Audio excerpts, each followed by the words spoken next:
Thank you for holding, everybody. We're now joined Raging Cajuns head coach Mark Hudspeth. If you have a question for Coach Hud, please dial *1 on your phone at this time. Coach, while we're waiting for questions to get in the queue, would you mind starting us off with an opening statement? Obviously fixing to get on a plane here in a couple of hours, heading to Memphis, where we'll stay the night before we head over to play Arkansas State tomorrow night in Jonesboro. Had a good week of practice. Kids are excited.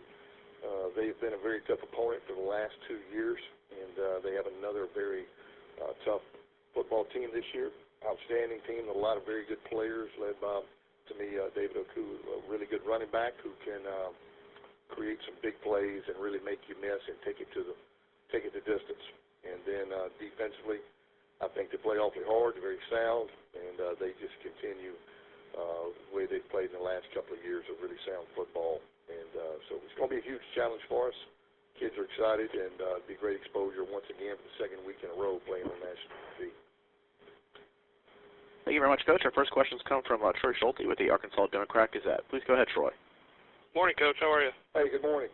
Hey, how have you guys, first of all, you commented last week on the challenges of 2 road Tuesday games in a row. I mean, now that this second one's here, what have the struggles been, and how do you think your guys have handled it?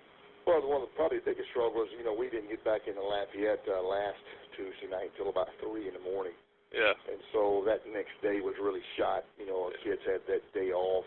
Yeah. Had to get up and go to class the next morning after getting in at 3 in the morning. Yeah. So the challenges of making sure our football team is fresh and ready to play, because then after that you got to go right back to practicing on Thursday. Yeah. And those are full speed practices Thursday and Friday. So the key is making sure they're prepared, but also making sure that they're fresh and mentally ready to play. Yeah. And do you think that they are? I mean, just from the last time you saw them. I sure hope so. We've taken a little different approach this year than we did last year. I felt like last year, our 2 Tuesday games, we were probably a little burnt out mentally, a little bit leg weary, and just from probably overworked and a little bit over-prepared. So we've taken a little different approach because in the last 2 weeks, our kids have played awfully hard and awfully well.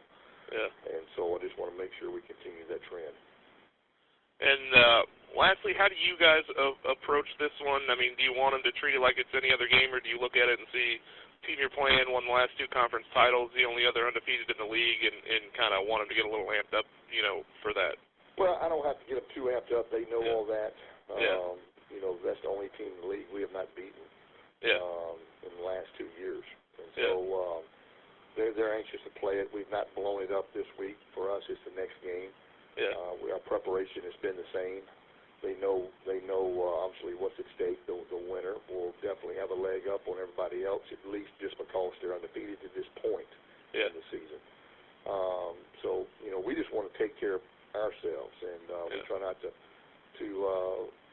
worry more about other people. That we've got too much to worry about with ourselves, and making sure we're doing the right things, carrying out our assignments, playing hard, playing sound, taking care of the ball, tackling, all those things. Yeah. But they know what's at stake. They know this is a very good football team that we've had trouble with the last 2 years.